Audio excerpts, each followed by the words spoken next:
Dear student, class 12th, subject biology. We are going to study the sexual reproduction in flowering plant. Dear student, a mode of vegetative propagation and asexual reproduction and their various contents have been studied by us at our previous videos. So, we are going to start sexual reproduction in flowering plant. Dear student, हमने आपसे पहले बताया था कि जब हम पहला chapter पढ़ रहे थे जिसमें हम रिप्रोडक्शन इन ऑर्गेनिज्म के अंतर्गत सेक्सुअल असेक्सुअल और वेजिटेटिव प्रोपोगेशन की स्टडी करी, उसमें हमने आपको स्पेशली वार्न किया था ये ऑब्जेक्टिव टाइप का चैप्टर होगा। लेकिन जो हम दूसरी चैप्टर पढ़ने जा रहे हैं sexual reproduction in flowering plant, ये डिस्क्रिप्टिव होगा। 2-3 मार्क्स के सबसे ज़्यादा क्वेश्चन यदि इसी यूनिट पे देखा जाए तो इसी से बनेंगे। चलिए शुरू करते हैं। तो डियर स्टूडेंट, ये चैप्टर भी आपके पुराने नॉलेज को इंक्लूड करेगा, जैसे फ्लावर क्या होता है, फ्लावर का स्ट्रक्चर कैसा होता है, इसका मेल पार्ट और फीमेल पार्ट कैसा होता है, इसका स्ट्रक्चर कैसा होगा, ये सारी स्टडी आपको प्रीवियस क्लासेस में करवाई जा चुकी है। जैसे जैसे हम इसे आगे बढ़ेंगे हम इन टर्म्स को रिवाइज या डिफाइन करते हुए चले जाएंगे। शुरू करते हैं। Sexual reproduction in flowering plant. Reproduction is one of the most important characteristic of all living being. This process they produce the organism of their own shape and size. The mode of reproduction are different according to various species and available condition. Flowering plants show two basic type of reproduction. First, asexual or vegetative reproduction. Second, sexual reproduction. Dear student, in asexual reproduction, only one organism parents take place and produce offspring. Offspring are produced by somatic or vegetative cell, not from the gamete. In sexual reproduction, new organisms are produced by the fusion of two gametes formed generally from two parents. Genetic variation are found in these organisms of offspring. तो dear student, it is the characteristic of sexual reproduction. पहला characteristic जिसमें दो parent participate करते हों जो opposite strain के हों, तब वो सेक्सुअल रिप्रोडक्शन होता है। दोनों पेरेंट्स के द्वारा अलग अलग दो गैमेट्स प्रोड्यूस किए जाते हों, उन दोनों गैमेट के फ्यूजन से जायगोट और जायगोट से एम्ब्रॉय से ऑफस्प्रिंग डेवलप होता हो, तब वो सेक्सुअल रिप्रोडक्शन है। और third one, an important thing, daughter cell या ऑफस्प्रिंग और पेरेंट्स के बीच में सिमिलरिटी एग्जैक्ट नहीं होगी। क्योंकि उनमें एग्जैक्ट सिमिलरिटी ना होने के कारण जेनेटिक वेरिएशन होगा या जेनेटिक मैनिपुलेशन होगा। तो जब आपने पिछले वीडियोस में देखा असेक्सुअल रिप्रोडक्शन में सिंगल पेरेंट पार्टिसिपेंट होता है, सोमैटिक सेल पार्टिसिपेट करती है, माइटोटिक डिवीजन होता है और exact genetically similar offspring develop होता है। ये चार कैरेक्टर असेक्सुअल रिप्रोडक्शन के थे। यदि हम इन चारों कैरेक्टर्स को सेक्सुअल रिप्रोडक्शन से हम कंपेयर करें तो सिंगल पेरेंट्स की जगह जब डबल पेरेंट्स पार्टिसिपेट करते हैं रिप्रोडक्शन में, तब वो सेक्सुअल रिप्रोडक्शन होता है, जिसमें दोनों पेरेंट्स के द्वारा हैप्लॉइड गैमेट्स प्रोड्यूस किए जाते हैं। वो गैमेट आपस में फ्यूजन करते हैं और उन फ्यूजन से जायगोट डेवलप होता है, जायगोट से एम्ब्रॉय से यंग वन डेवलप होता है, तब वो सेक्सुअल रिप्रोडक्शन होता है। थर्ड पॉइंट, जो भी आप स्प्रिंग प्रोड्यूस होगा वो अपने पेरेंट्स से एग्जैक्ट कॉपी या सिमिलर नहीं होगा। क्यों नहीं होगा? क्योंकि यहाँ पर जेनेटिक एक्सचेंज हुआ है दो पेरेंट्स के बीच में, इसलिए प्रोड्यूस होने वाला of spring exact genetical similar नहीं होगा अपने पेरेंट्स के। कुछ प्लांट हैं जिनमें स्पेशल मॉड का रिप्रोडक्शन देखने को मिलता है, जैसे मेंशन कर दीजिएगा parthenogenesis, sporophytic budding, embryony, poly embryony, apomixis, apospory and apogamy. ये सभी टर्म इम्पोर्टेंट हैं। हम सेक्सुअल रिप्रोडक्शन को डिस्कस करने के बाद इन सभी टर्म्स को कॉइन करेंगे। Parthenogenesis, parthenocarpy, sporophytic budding, poly embryony, apomixis, apospory and apogamy. So important terms. Start करते हैं सेक्सुअल रिप्रोडक्शन। तो डियर स्टूडेंट, अभी हमने डिफाइन किया what is the sexual reproduction. फिर से रिपीट करते हैं हम जब न्यू ऑर्गेनिज्म दो गैमेट के फ्यूजन से डेवलप होता है, दो पेरेंट पार्टिसिपेट करते हैं, अब बनने वाले ऑफ स्प्रिंग या डॉटर सेल अपने पेरेंट्स से जेनेटिकली एग्जैक्ट सिमिलर नहीं होती, तब वो सेक्सुअल रिप्रोडक्शन होता है। मीन्स गैमेट्स मेल और फीमेल गैमेट का आपस में फ्यूज होकर जाइगोट में बदलना ही सेक्सुअल रिप्रोडक्शन का मेन कैरेक्टर है। इसमें जो गैमेट्स होते हैं वो रिप्रोडक्टिव आर्गन्स में प्रोड्यूस होते हैं। यदि हम फ्लावरिंग प्लांट्स की बात करें, जो कि एंजियोस्पर्म में देखने को मिलते हैं, फ्लावर में सेक्सुअल रिप्रोडक्शंस के आर्गन्स डेवलप होते हैं। यदि हम मेल को कहें तो मेल एंड्रोसियम होता है, जिसमें माइक्रोस्पोर फॉर्म होता है। वो आगे जाकर मेल गैमेटोफाइट बनाता है, जिससे मेल गैमेट इस पॉलन ग्रेन प्रोड्यूस होता है। माइक्रोस्पोर एंथर के अंदर डेवलप होता है। मेगा स्पोर जो होता है वो फीमेल गैमेटोफाइट होता है, जिसे हम गाइनोसियम या पिस्टल्स कहते हैं। फीमेल गैमेट्स को वो प्रोड्यूस करता है। वही फीमेल गैमेट मेगा स्पोर के नाम पर जाना जाता है। वो फ्लावर के अंदर ओव्यूल्स में सिचुएटेड होता है और यह ओव्यूल ओवरी के अंदर पाया जाता है। फिर से क्लियर करिए, आपने कहा flower is a sexual reproductive organs. जो फ्लावर होता है वो रिप्रोडक्टिव ऑर्गन्स होता है प्लांट का। इसमें दो नेसेसरी पार्ट होते हैं, एंड्रोसियम और गाइनोसियम एसेसरी हैं। एंड्रोसियम और गाइनोसियम नेसेसरी पार्ट हैं। जो गाइनोसियम होता है उस पर एंथर डेवलप होता है, एंथर पर माइक्रोस्पोर डेवलप होता है, इससे मेल गैमेटोफाइट बनता है और उससे पॉलन ग्रेन डेवलप होता है। जबकि फीमेल गाइनोसियम कहलाता है, उसमें पिस्टल्स होते हैं, ओवरी होती है, ओवरी में ओव्यूल्स होता है, ओव्यूल्स के अंदर मेगा स्पोर डेवलप होता है जो फीमेल गैमेट्स का वर्क करता है। जो फ्लावरिंग प्लांट होते हैं उसमें दो तरह की स्टेजेस होती हैं, एक है स्पोरोफाइट और दूसरा है गैमेटोफाइट। स्पोरोफाइट का मीन्स ये हुआ जिस पर स्पोर, फ्लावर या अदर बॉडी ऑर्गन्स डेवलप होते हैं, और ऐसा ऑर्गन्स उस प्लांट का जिसमें गैमेट्स डेवलप होते हैं वो गैमेटोफाइट कहलाता है। यदि हम एडवांस या डेवलप फ्लावरिंग प्लांट की बात करें तो उसमें जो स्पोरोफाइट होता है वो वेल डेवलप होता है, जो कि गैमेटोफाइट जो होता है वो रिड्यूस फेज में देखने को मिलता है या कम समय के लिए हमें देखने को मिलता है।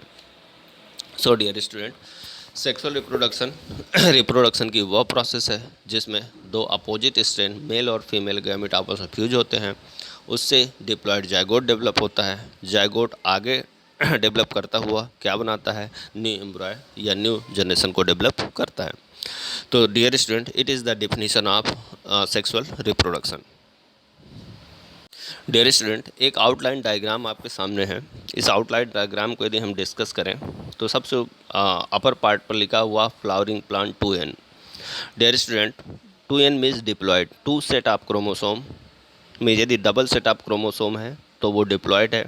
और यदि हमने यहाँ पर प्लांट बॉडी की बात करी तो आपको पहले बताया गया जो स्पोरोफाइट होता है वो डिप्लॉयड होता है मैक्सिमम कंडीशन में, और जो गैमेटोफाइट होता है वो हैप्लॉयड होता है मैक्सिमम कंडीशन में। और फ्लावरिंग प्लांट की हम बात कर रहे हैं, flowering plant means angiospermic flower की हम बात कर रहे हैं, जिसमें स्पोरोफाइट डिप्लॉयड और गैमेटोफाइट हैप्लॉयड होता है। इसमें आपने क्या देखा, एक आपके पास फ्लावरिंग प्लांट है जो कि डिप्लॉयड है, उस फ्लावरिंग प्लांट पर फ्लावर डेवलप होगा। Flower is a reproductive organs, तो फ्लावर का डेवलपमेंट हुआ। फ्लावर में मेल और फीमेल गैमेट्स डेवलप होंगे। Male is the stamen, female is the carpel. Stamen में माइक्रोस्पोर मदर सेल होगी, जिसमें स्पोरोजेनेसिस गैमेटोजेनेसिस होगी, और स्टेमन से पॉलन सैक डेवलप होगा। पॉलन सैक में पॉलन ग्रेन डेवलप होंगे। इसी तरह कार्पेल में ओव्यूल डेवलप होगा। कहाँ पर कार्पेल में ओवरी होगी, ओवरी में स्टिग्मा स्टाइल ओवरी में ओव्यूल्स होगा। अब आपने यहाँ से देखा कि एक अंडरलाइन किया गया है, 2 टाइप का डिवीजन आपको यहाँ देखने को मिल रहा है। देख रहे हैं आप, पॉलन सैक और ओव्यूल। मीन्स स्टेमन मेल है, कार्पेल फीमेल है। पॉलन सैक जहाँ पर पॉलन ग्रेन डेवलप होना है, पॉलन मदर सेल होगी या माइक्रोस्पोर मदर सेल होगी। दूसरा है कार्पेल और ओव्यूल, ओव्यूल पर मेगा स्पोर मदर सेल होगी या ओवा सेल होगी। इन सेल में किस तरह का डिवीजन होगा, क्या समसूत्री या अर्धसूत्री, मियोसिस या माइटोसिस। आपने जाना जब गैमेट्स फॉर्म होते हैं तब रिडक्शनल मियोसिस डिवीजन होता है और पर्टिकुलर क्रोमोसोम का सेट हाफ हो जाता है, means diploid cell haploid cell में बदल जाती है। तो आपने देखा पॉलन सैक में जो माइक्रोस्पोर मदर सेल थी उसने कौन सा डिवीजन परफॉर्म किया, मियोसिस डिवीजन परफॉर्म किया, और क्या डेवलप हुए, पॉलन ग्रेन डेवलप हुए। जबकि जो ओव्यूल था वहाँ पर मेगास्पोर जो था, वहाँ पर मेगास्पोर में कौन सी का डिवीजन हुआ, मियोसिस डिवीजन हुआ, और उससे एम्ब्रॉय सैक डेवलप हुआ। एम्ब्रॉय सैक से में आपने अब एम्ब्रॉय सैक और पॉलन ग्रेन पर पहुँचे हम। पॉलन ग्रेन पर 3 न्यूक्लियाई हैं और एम्ब्रॉय सैक के ओव्यूल के अंदर 7 न्यूक्लियाई हैं। अब दोनों का लॉजिक समझिए कि क्योंकि यहाँ से क्वेश्चन ज़्यादातर पुटअप होता है। तो आपने कहा पॉलन पॉलन सैक के अंदर मियोसिस और ओव्यूल के अंदर मियोसिस हुई, जिससे पॉलन ग्रेन और एम्ब्रॉय सैक डेवलप हुआ। यदि हम पॉलन ग्रेन की बात करें तो पॉलन ग्रेन में 3 न्यूक्लियाई या 3 न्यूक्लियाई डेवलप होंगे, जिसमें 2 मेल गैमेट्स होंगे और एक वेजिटेटिव न्यूक्लियस होगा। ध्यान दीजिएगा प्राइमरी पॉलन ग्रेन में ये 3 नहीं होंगे, एक ही होगा। जब पॉलन जर्मिनेट होगा तब 3 न्यूक्लियाई बनेंगे, 2 मेल गैमेट और एक वेजिटेटिव न्यूक्लियस। और मियोसिस जब ओव्यूल में होगी तो एम्ब्रॉय सैक बनेगा, और एम्ब्रॉय सैक में 7 न्यूक्लियस होंगे। एक फीमेल गैमेट्स होगा जिसे मेगास्पोर कहेंगे या ओवा कहेंगे, एक डिप्लॉयड न्यूक्लियस होगा, और 5 अदर सिंगल न्यूक्लियाई होंगे। तो डियर स्टूडेंट, अब आपने क्या जाना कि अब आप आगे बढ़ेंगे तो 2 मेल गैमेट्स हैं, इसमें एक मेल गैमेट, ध्यान दीजिएगा ऊपर और नीचे लाइंस पे, एक मेल गैमेट्स क्या करेगा, एक मेल गैमेट एक फीमेल गैमेट को फ्यूज करेगा, और एक मेल और एक फीमेल गैमेट आपस में फ्यूज करके क्या बनाएगा, एक जायगोट बनाएगा, और जायगोट डेवलप होकर एम्ब्रॉय में चेंज हो जाएगा।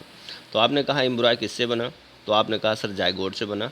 जायगोट किससे मिला, तो जायगोट में आपने कहा 2 मेल गैमेट्स थे आपके पास और एक फीमेल गैमेट्स था। आपने क्या किया, इस 2 में से एक मेल गैमेट्स लिया और फीमेल एक ही था, दोनों को आपने फ्यूज करा दिया। तो आपका पहला फर्टिलाइजेशन यहाँ पर हुआ। ध्यान दीजिएगा, आपने कहा कि 2 मेल गैमेट्स थे और एक फीमेल गैमेट्स था, पहला फर्टिलाइजेशन हुआ तो 2 मेल गैमेट्स में एक मेल गैमेट का यूज आपने एक फीमेल गैमेट के साथ किया, और आपको क्या मिला, आपको जायगोट मिला, और जायगोट आगे जाकर किसमें डेवलप हो जाएगा, एम्ब्रॉय में डेवलप हो। तो डियर स्टूडेंट, हमने पहला फर्टिलाइजेशन करवाया। फर्टिलाइजेशन में हमने क्या देखा, पहला फर्टिलाइजेशन में जायगोट डेवलप हुआ। जायगोट में एक मेल गैमेट और एक फीमेल गैमेट दोनों ने आपस में फ्यूज किया। अब आपके पास एक मेल गैमेट यूज होने के बाद अब आपके पास केवल क्या बचा हुआ है, एक मेल गैमेट बचा हुआ है, फीमेल गैमेट्स एक भी नहीं बचे हुए हैं, एक डिप्लॉयड न्यूक्लियस बचा हुआ है, और 5 अदर न्यूक्लियाई बचे हुए हैं। अब आपको क्या करना है, पहले जो एक डिप्लॉयड न्यूक्लियस है फीमेल वाला, ये दोनों डिप्लॉयड न्यूक्लियस फिर से किससे फ्यूज हो जाएंगे, बचे हुए एक मेल गैमेट से। तो आपने क्या देखा, पहला फर्टिलाइजेशन से आपने जायगोट पाया, और दूसरी बार में आपने एक डिप्लॉयड न्यूक्लियस लिया जो कि पहले से 2n है। ध्यान दीजिए, डिप्लॉयड का मतलब 2n होता है। डिप्लॉयड न्यूक्लियस फिर से एक हैप्लॉयड मेल गैमेट से फ्यूज करेगा, 2n + 1n कितना निकला, 3n में ट्रिप्लॉयड आपको को एक स्ट्रक्चर मिला, और ये ट्रिप्लॉयड ही क्या कहलाता है, एंडोस्पर्म न्यूक्लियस कहलाता है, जिसे हम आगे जाकर एंडोस्पर्म के नाम पर जानते हैं। तो मतलब ये हुआ, आपको क्लियर हुआ यहाँ पर। आपने कहा है सर फ्लावर है, फ्लावर में एक स्टेमन और एक पार्ट कार्पेल होगा, स्टेमन मेल रिप्रोडक्टिव ऑर्गन्स और कार्पेल फीमेल रिप्रोडक्टिव ऑर्गन्स होगा। स्टेमन में पॉलन सैक डेवलप होगा, पॉलन सैक में माइक्रोस्पोर मदर सेल होंगी जिनमें मियोसिस डिवीजन होगा, जो कि आगे जाकर पॉलन ग्रेन में मॉडिफाई होगा। ओव्यूल्स के अंदर एम्ब्रॉय सैक डेवलप होगा मियोसिस के थ्रू। जो पॉलन ग्रेन होगा उस एक पॉलन ग्रेन में कम से कम 3 न्यूक्लियाई होंगे, जिसमें 2 मेल गैमेट और एक वेजिटेटिव न्यूक्लियस होगा। जबकि जो एम्ब्रॉय सैक होगा न्यूक्लियस ओव्यूल्स का, उसमें 7 न्यूक्लियाई होंगे। अब यहाँ से ध्यान दीजिएगा कि 2 मेल गैमेट्स में से एक मेल गैमेट एक ही फीमेल गैमेट से फ्यूज करेगा, और ये फ्यूजन फर्टिलाइजेशन कहलाएगा, और हम इसे जायगोट कहेंगे, जिससे एम्ब्रॉय बनेगा, और एम्ब्रॉय से आगे जाकर सीड बनेगा। दूसरा फ्यूजन जो होगा, आपने देखा कि फीमेल के पास एक डिप्लॉयड न्यूक्लियस है, मतलब 2n न्यूक्लियस है, मेल गैमेट एक बचा हुआ है, तो 2n diploid nucleus are female और and 1 haploid nucleus are male gametes are fuse together, दोनों आपस में फ्यूज हो जाएंगे, इनका भी फर्टिलाइजेशन होगा, और एक ट्रिप्लॉयड एंडोस्पर्म बनेगा। अपन एक क्वेट कर सकते हैं यहाँ पर, double fertilization and triple fusion. यहाँ पर डबल फर्टिलाइजेशन हुआ। पहली बार में आपने एक मेल और एक फीमेल गैमेट्स को फ्यूज किया तो आपको जाइगोट मिला। दूसरी बार में आपने एक डिप्लॉयड न्यूक्लियस जो फीमेल से था और एक मेल गैमेट जो रिमेन्स बचा हुआ था, उन दोनों को आपने फ्यूज किया तो आपको एंडोस्पर्म मिला, और इसीलिए डबल फर्टिलाइजेशन और ट्रिपल फ्यूजन के नाम पर जाना जाता है। नीचे एक साइकिल और दिया गया है, उसे भी समझ लेते हैं। यहाँ पर आपके ऊपर दिखा हुआ है, ऊपर स्पोरोफाइट और नीचे लिखा हुआ गैमेटोफाइट। जो डियर स्टूडेंट, जो एंजियोस्पर्मिक प्लांट होते हैं उनमें बॉडी टू टाइप्स की होती है। कुछ ऐसे पार्ट जहाँ पर सेल डिप्लॉयड होती है और कुछ ऐसे पार्ट जहाँ पर सेल हैप्लॉयड होती है। आप जानते हैं जहाँ पर सेल डिप्लॉयड होगी वो डिप्लॉयड और स्पोरोफाइट के नाम पर जाना जाएगा, और दूसरा जहाँ पर गैमेट्स प्रोड्यूस होंगे, मतलब जहाँ पर स्पोर प्रोड्यूस होते हैं, स्पोर डिप्लॉयड होते हैं इसलिए उसे स्पोरोफाइट, और जहाँ पर गैमेट प्रोड्यूस होते हैं वो गैमेटोफाइट कहलाता है। यदि हम एंजियोस्पर्मिक प्लांट की बात करें, मतलब यदि हम किसी मैंगो ट्री की स्टडी कर रहे हैं तो मैंगो ट्री में यदि फ्लावर में मेल और फीमेल, मिस एंथर और गाइनोसियम, मिस एंड्रोसियम और गाइनोसियम ही दोनों क्या होंगे, केवल होंगे ये गैमेटोफाइट, और पूरा plant stem, root, leaf, branches, flower सब कुछ क्या होगा, स्पोरोफाइट। तो पूरा मैंगो प्लांट स्पोरोफाइट कहलाएगा क्योंकि पूरी सेल्स उनकी क्या होंगी, डिप्लॉयड होंगी, स्पोर प्रोड्यूसिंग होंगी। जबकि जहाँ पर गैमेट फार्मेशन होगा, मीन्स जहाँ पर रिडक्शनल डिवीजन होगा, मीन्स जहाँ पर मियोसिस होगी, वो क्या होगा, वो गैमेटोफाइट होगा। तो आपने देखा स्पोरोफाइट होगा, स्पोरोफाइट पर मेल और फीमेल पार्ट होंगे, स्टेमन और कार्पेल, उन दोनों में पॉलन सैक और ओव्यूल्स डेवलप होगा, उन पर रिडक्शनल डिवीजन होगा जिससे पॉलन ग्रेन और एम्ब्रॉय सैक डेवलप होगा। मियोसिस होने के बाद दोनों के बीच में फ्यूजन होगा, फ्यूजन के बाद स्पोर बनेगा, स्पोर जर्मिनेट होगा, जब जर्मिनेट होगा, कहाँ जर्मिनेट होगा जर्मिनेट होने के बाद उस पर फ्लावर आएंगे या रिप्रोडक्टिव ऑर्गन्स डेवलप होंगे जो गैमेटोफाइट कहलाएगा। एक मेल को रिप्रेजेंट करेगा, दूसरा फीमेल को रिप्रेजेंट करेगा। दोनों के में दोनों गैमेट्स के बीच में फर्टिलाइजेशन होगा, फर्टिलाइजेशन से जाइगोट बनेगा और जाइगोट से एम्ब्रॉय से फिर से वो स्पोरोफाइट डेवलप होना शुरू हो जाएगा, और इस तरह से पूरा अल्टरनेशन ऑफ जनरेशन चलती रहेगी। मतलब एक प्लांट होगा, प्लांट में मियोसिस होने से स्पोर बनेंगे, स्पोर से गैमेटोफाइट डेवलप होगा, गैमेटोफाइट के दोनों गैमेट्स आपस में फ्यूज होकर के फर्टिलाइजेशन करेंगे, फिर से जाइगोट डेवलप होगा, और जाइगोट क्या करेगा, जाइगोट डेवलप होगा या जर्मिनेट होगा और स्पोरोफाइट में चेंज हो जाएगा। So dear student, it is the life cycle or alternation generation of sporophyte and gametophyte. Dear student, अब हम जा रहे हैं स्टडी करने फ्लावर की। Flower is the structural and functional unit of plant. तो अपन कह सकते हैं कि flower is the most important part of flowering plant and it is the site of sexual reproduction. From morphological point of view, flower is a modified shoot in which nodes or internode are arranged in a condensed form and floral leaves are present on the nodes. Apical flower has four floral leaves which are arranged on the receptacle or thalamus in a definite manner. Calyx, corolla, androecium and gynoecium are the four main parts. The main function of flower is to take part in reproduction. The androecium and gynoecium are called essential organs, and calyx and corolla are accessory or not essential organs of the flower. Dear student, flower flowering plant का important part या argon है, और कहा जाता है कि ये sexual reproduction की साइट होता है जहाँ पर सेक्सुअल रिप्रोडक्शन परफॉर्म किया जाता है। यदि हम मॉर्फोलॉजिकल एक्सटर्नल बनावट या मॉर्फोलॉजी के पॉइंट ऑफ व्यू से देखें तो फ्लावर एक मॉडिफाई और कंडेंस्ड सूट होता है। सूट मीन्स आप समझ लें, suit means stem, modify means verified. कैसे प्रूव करें कि ये सूट है, क्योंकि इसमें नोड और इंटरनोड पाए जाते हैं। नोड और इंटरनोड में जो नोड्स होते हैं वहाँ पर फ्लावर लीव्स निकलती हैं, और वही फ्लावर लीव्स आगे जाकर फ्लावर के डिफरेंट आर्गन्स को क्या करते हैं, डेवलप करती हैं। यदि हम एक टिपिकल फ्लावर को डिस्कस करें तो टिपिकल फ्लावर 4 चक्रों या 4 लेयर से मिलकर या 4 कवर से मिलकर बना होता है। ये चारों चक्र फ्लोरल लीव्स या फूलों की पत्तियों के नाम से जाने जाते हैं। ये रिसेप्टिकल में या थैलेमस में एक निश्चित सीरीज में या एक निश्चित मैनर पर अरेंज होते हैं। इन चारों चक्रों को सब बाहर से अंदर की ओर कैलेक्स, करोला, एंड्रोसियम और गाइनोसियम के नाम पर जाने जाते हैं। आप पहले से जानते हैं कि जो फ्लावर होता है उस फ्लावर में 4 चक्र हैं। उनमें बाहर के 2 चक्र जिसमें कैलेक्स और करोला शामिल होते हैं उन्हें नॉन एसेंशियल ऑर्गन्स कहा जाता है या एसेसरी ऑर्गन्स कहा जाता है। क्यों? क्योंकि सेक्सुअल रिप्रोडक्शन में इनका कोई रोल नहीं होता। दूसरा, एंड्रोसियम और गाइनोसियम नेसेसरी या इसेंशियल ऑर्गन्स कहे जाते हैं क्योंकि इन्हीं के द्वारा सेक्सुअल रिप्रोडक्शन को परफॉर्म किया जाता है। तो डियर स्टूडेंट, चलिए थोड़ा सा डिस्कस करते हैं 4 whorl of floral leaf which are found on the flower. उन 4 चक्रों को जो फ्लोरल लीव्स की उस में पाई जाती हैं और इन चारों का अलग अलग इम्पोर्टेंस क्या है इसे भी यहाँ समझने की कोशिश करते हैं। फर्स्ट है outer most layer is calyx. ये आउटर मोस्ट चक्र होता है किसी भी फ्लावर का और इसमें बहुत सारी छोटी छोटी यूनिट से मिलकर बना होता है। मिस कैलेक्स, पूरे चक्र को हम कैलेक्स बोलते हैं और कैलेक्स जितनी अपनी छोटी छोटी लीव्स से मिलकर बना होता है उन यूनिट्स को हम सेपल के नाम पर जानते हैं। ध्यान दीजिएगा, क्या नाम देते हैं? सेपल। सेपल अधिकतर ग्रीन होते हैं, लीफी होते हैं, इनकी बनावट पत्तियों जैसी होती है। इनका प्राइमरी फंक्शन क्या है?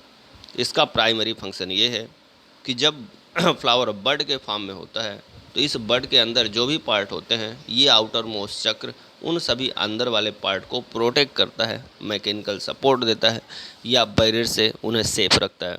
तो हमने ये जाना किसी फ्लावर का सबसे बाहरी चक्र जो हरे रंग का होता है, लीफी टेक्सचर का होता है, जो अंदर के सभी बॉडी पार्ट फ्लावर के अंदर के सभी पार्ट्स को सुरक्षित या प्रोटेक्ट करने का काम करता है, उसका नाम है क्या?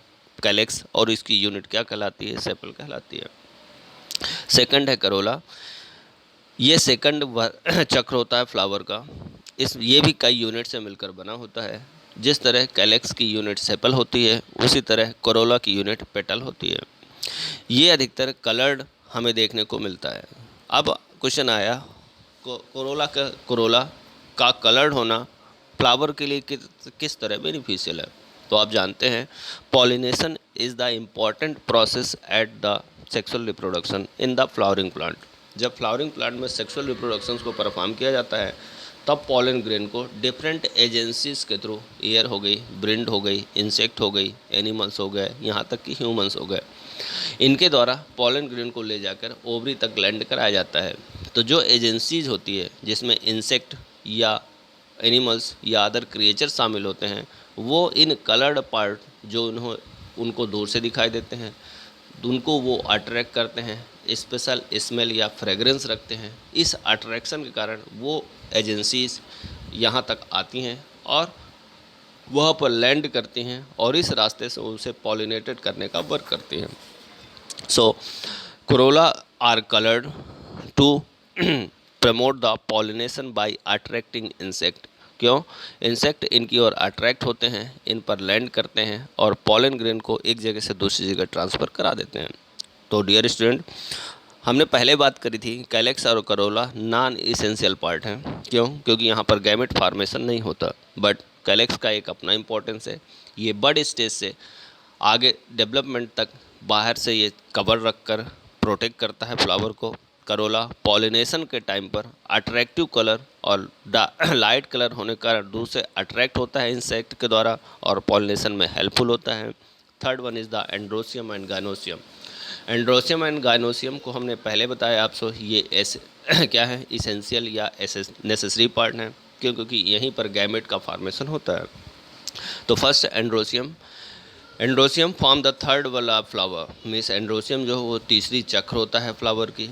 इसे आउटर इसेंशियल वर्ल भी कहा जाता है। ये कई यूनिट से मिलकर बना होता है। इसकी हर यूनिट स्टेमन कहलाती है। स्टेमन इस फ्लावर का मेल पार्ट होता है जहाँ पर माइक्रोस्पोरोफिल्स पाई जाती हैं, माइक्रोस्पोरोजेनेसिस होती है और इन्हीं स्टेमन्स में क्या डेवलप होते हैं? तो आपने कहा पॉलन ग्रेन डेवलप होते हैं। Last one is the gynoecium या पिस्टिल। ये चौथा और अंतिम इनर मोस्ट चक्र होता है उस फ्लावर का। ये भी एसेंशियल पार्ट होता है फ्लावर का। इसकी एक यूनिट कार्पेल कहलाती है। यह फ्लावर के फीमेल रिप्रोडक्टिव पार्ट को क्या करता है? शो करता है। तो डियर स्टूडेंट, 4 चक्र आपने डिस्कस किए, कैलेक्स, करोला, एंड्रोसियम और गाइनोसियम। कैलेक्स की यूनिट सेपल, करोला की यूनिट आपने पेटल, एंड्रोसियम की यूनिट आपने स्टेमन और आपने गाइनोसियम की यूनिट आपने कार्पेल मानी है। काइलेक्स प्रोटेक्शन का वर्क करता है। करोला पॉलिनेशन के लिए, पॉलिनेशन प्रोसेस को परफॉर्म करने के लिए इंसेक्ट को अट्रैक्ट करता है। एंड्रोसियम में पॉलन ग्रेन या मेल गैमेट्स डेवलप होते हैं। गाइनोसियम में फीमेल गैमेट्स ओवा या ओव्यूल से डेवलप होता है। So dear student, pre fertilization structure and event, चलिए स्टडी करना शुरू करते हैं स्टेमन या माइक्रोस्पोरोफिल्स के। ईच स्टेमन और माइक्रोस्पोरोफिल कॉन्सिस्ट ऑफ 3 पार्ट। यदि हम मार्फोलॉजी के आधार पर फ्लावर्स को बाहर की स्टडी करते हैं तो फ्लावर 3 पार्ट से मिलकर बना होता है। एक फिलामेंटस थ्रेड लाइक स्ट्रक्चर होता है जिसे हम फिलामेंट कहते हैं।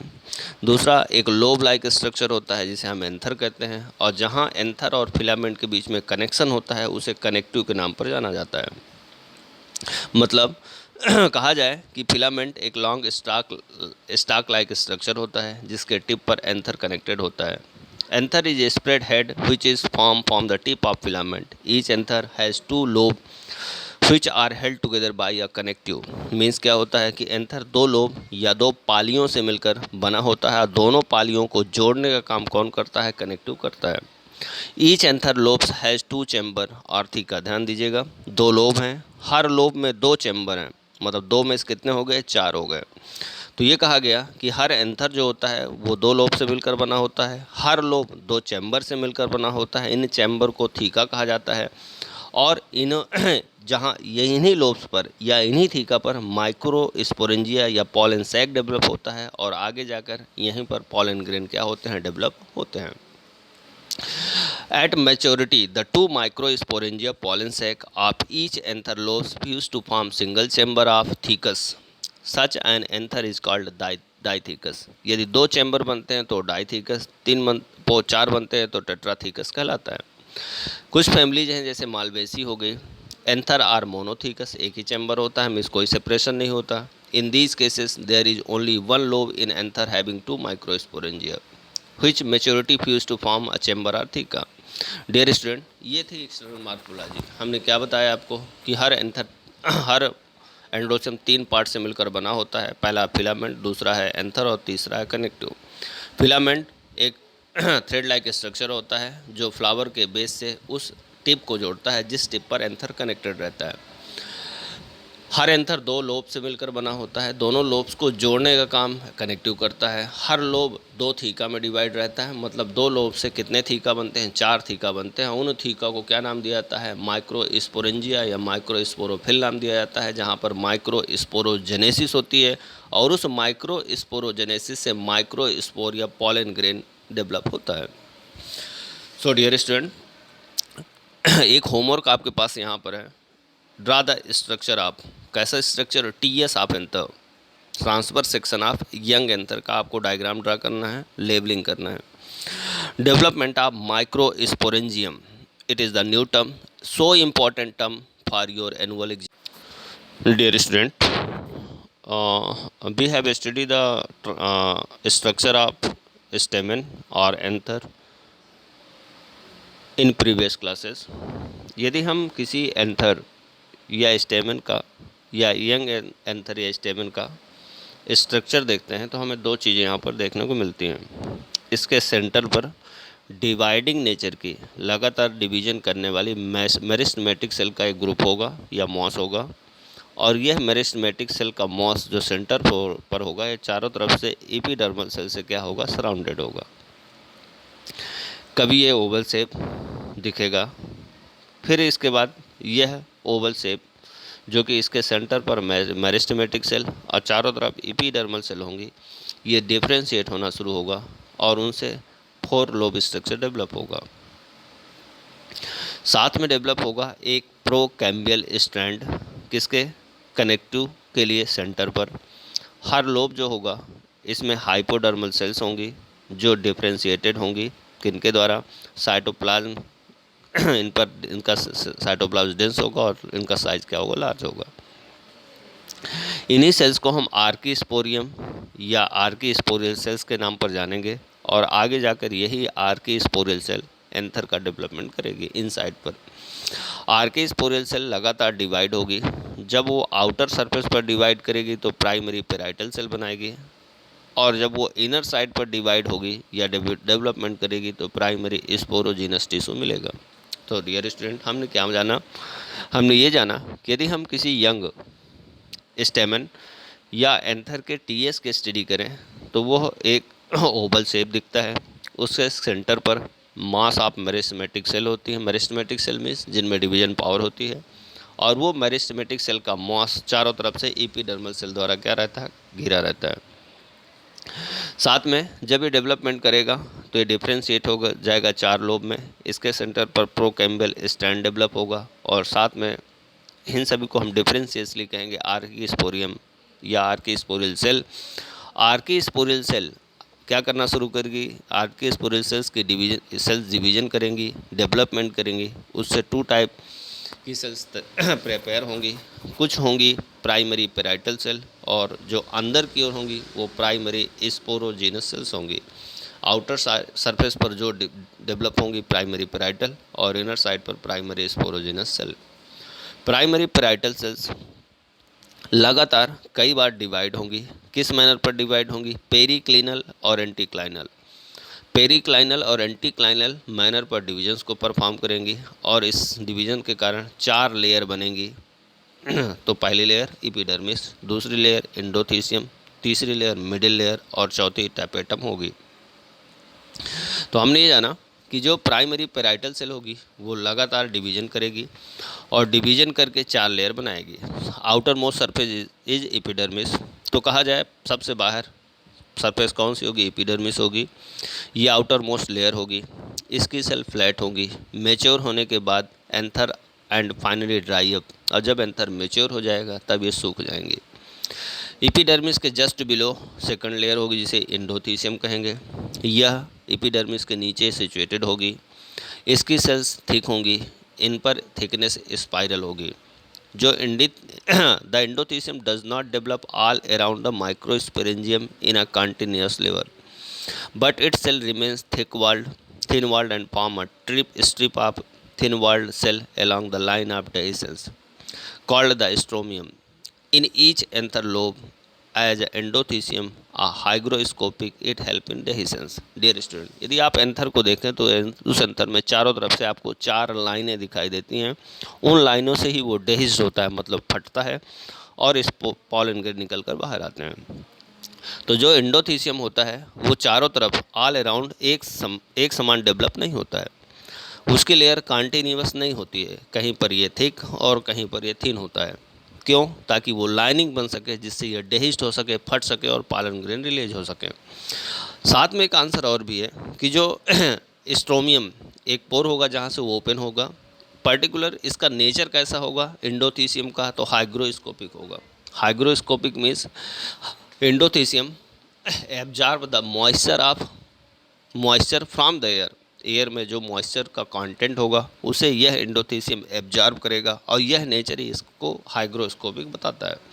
ताकि जब ये मॉइस्चर को एब्जॉर्ब करेगा तो पर्टिकुलर लाइनिंग से वो डेहिस्ड हो जाएगा, फट जाएगा, और पॉलन निकल कर बाहर हो जाएंगे। तो प्राइमरी पेराइटल सेल से सबसे बाहर की ओर एपिडर्मिस बनेगी। सेकंड एपिडर्मिस के अंदर एंडोथीसियम बनेगी जो डेहिसेंस में मदद करेगी, हाइग्रोस्कोपिक नेचर की होगी।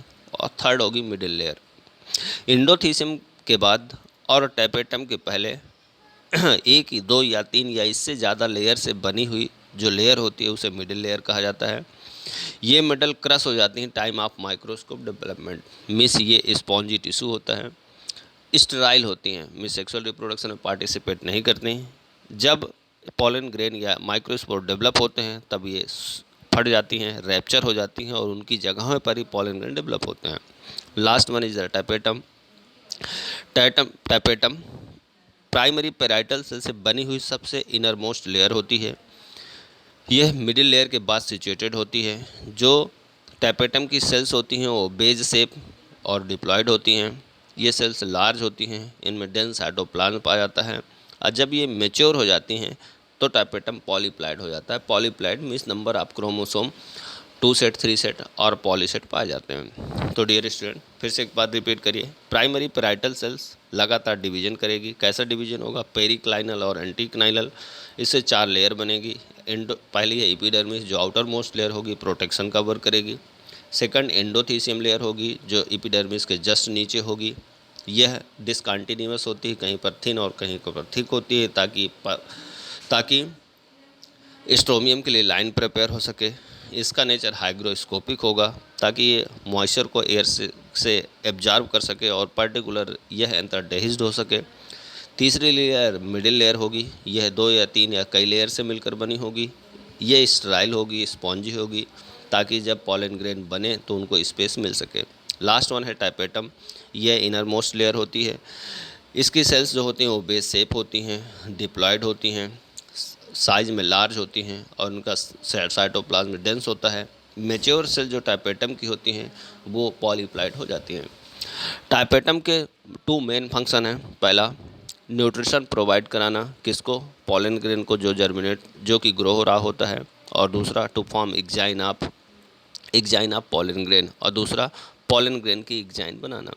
मीन्स पॉलन ग्रेन 2 लेयर से मिलकर बना होता है। जो आउटर लेयर होती है वो एग्जाइन होती है और जो इनर लेयर होती है वो इंटाइन होती है। तो टाइपेटम के 2 फंक्शन है, to provide nutrition to pollen grain. पहला, डेवलप हो रहे हैं पॉलन ग्रेन को न्यूट्रिशन प्रोवाइड कराना, और दूसरा, उस पॉलन ग्रेन के आउटर कवर किसे बनाना? एग्जाइन्स को डेवलप करना। यदि हम टाइपेटम सेल के नेचर और स्पोरोजेनेसिस के समय इसके नेचर की स्टडी कर रहे हो तो हमें टाइपेटम 2 तरह का दिखाई देता है। कभी ये ग्लैंडुलर या सेक्रेटरी, एमोबॉइड या प्लाज्मोडियम। देखा ये गया कि जब मियोटिक डिवीजन यहाँ पर परफॉर्म होगा, सेल्स की लेयर सेपरेट होना शुरू होंगी, तो जो लेयर सेपरेट होगी वो लार्ज वैक्यूल बनाएगी अपने बीच में, और finally cell wall are degenerate and the content of cell are absorb by the development pollen grain. मतलब डेवलप होंगे, फटेंगे और पॉलन के द्वारा एब्जॉर्ब हो जाएंगे। तो डियर स्टूडेंट, हमारा टारगेट था development of microsporangium. Microsporangium is a place where microsporogenesis are perform. Means एक ऐसा पाउच या सैक लाइक स्ट्रक्चर जहाँ पर माइक्रोस्पोर या पॉलन ग्रेन का डेवलपमेंट होता है, वो माइक्रोस्पोरेंजिया कहलाती है। माइक्रोस्पोरेंजिया के बनने में 2 टाइप की सेल्स पार्टिसिपेट करती हैं। पहली है प्राइमरी पैराइटल सेल और दूसरी है primary sporogenous tissue. Primary parietal cell periclinal और एंटीक्लाइनल डिवीजन करेगी, जिससे एपिडर्मिस, एंडोथीसियम, मिडिल लेयर और टाइपेटम के थ्रू एक लेयर फॉर्म होगी, और दूसरी होगी primary sporogenous cell. Primary sporogenous cells लगातार डिवीजन करेंगी। कौन सा division? Mitotic division, reductional division. और लगातार डिवीजन करने के बाद फाइनली क्या बनाएंगी? डिप्लॉयड माइक्रोस्पोर मदर सेल बनेगी, और उस माइक्रोस्पोर मदर सेल माइक्रोस्पोरोजेनेसिस को परफॉर्म करेंगी और डेवलप होगा पॉलन ग्रेन। तो इस तरह से प्राइमरी पैराइटल सेल से हमने माइक्रोस्पोरेंजियम डेवलप किया, और उस माइक्रोस्पोरेंजियम में क्या डेवलप हुआ? प्राइमरी स्पोरोजिनस सेल्स डिवाइड हुई और उन्होंने diploid microspore mother cell develop की, और माइक्रोस्पोर मदर सेल के द्वारा क्या डेवलप होगा? माइक्रोस्पोर मदर सेल के द्वारा माइक्रोस्पोरोजेनेसिस को परफॉर्म किया जाएगा, और माइक्रोस्पोरोजेनेसिस से microspore means pollen grain develop होंगे। Dear student, a diagram in front of you, it is a transverse section of mature anther showing pollen grain in microsporangia. Dear student, एक diagram आपके सामने represent किया गया है। इसमें आपको स्ट्रोमियम दिखा, जो कि अभी हमने देखा था कि एंडोथीसियम लाइनिंग फॉर्म करती है जहाँ पर स्पॉन्जी सेल्स होती हैं। यह वाटर कंटेंट को, जो कि एयर में मिक्स रहता है, उसे एब्जॉर्ब करती हैं और हाइग्रोस्कोपिक नेचर शो करती हैं, ताकि डेहिशन किया जा सके। आपने कहा कि प्राइमरी पैराइटल सेल सबसे बाहर की ओर एपिडर्मिस फॉर्म करती है। एपिडर्मिस एक प्रोटेक्टिव कवरिंग होती है, डंबल शेप इसका स्ट्रक्चर होता है। सेकंड लेयर आपने जाना कि ये एंडोथीसियम होती है, जो कि हाइग्रोस्कोपिक नेचर की होती है, और ये हाइग्रोस्कोपिक नेचर होने के कारण ही यह डेहिशंस में हेल्पफुल होती है। थर्ड लेयर आपने नेक्स्ट लेयर आपने क्या कहा? मिडिल लेयर कहा, और उसी को ही आपने उसी से जुड़ी हुई आपने टाइपेटम का नाम लिया। तो जो टाइपेटम होगी वो क्या बनाएगी, जो अंदर पॉलन ग्रेन डेवलप हो रहे हैं इन पॉलन ग्रेन की आउटर मोस्ट लेयर एक्जाइन्स को फॉर्म करेगी, जबकि जो मिडिल लेयर होगी ये लगातार रैप्चर होती चली जाएगी और जो भी मटेरियल होगा वो उस पॉलन सैक में अपने आप फिलअप होता हुआ चला जाएगा। Dear student, its diagram is so important for your annual examination because we are performing the microsporogenesis with help of this diagram. So, dear student, next video we have studied the microsporogenesis. Means the process of the development of microspore in microsporangia with help of microspore mother cell is known as the microsporogenesis. Dear student, हमने microsporangia develop करी। अब sporangia में जो primary sporogenous sales के द्वारा एक diploid या बहुत सारी माइक्रोस्पोर मदर सेल डेवलप हुई हैं, उन माइक्रोस्पोर मदर सेल की हेल्प से हम माइक्रोस्पोरोजेनेसिस प्रोसेस को परफॉर्म करेंगे, जिससे माइक्रोस्पोर या पॉलन ग्रेन डेवलप होंगे और यही क्या होंगे, यही माइक्रोस्पोर मेल गैमेट का फंक्शन परफॉर्म करेंगे। Thank you, have a nice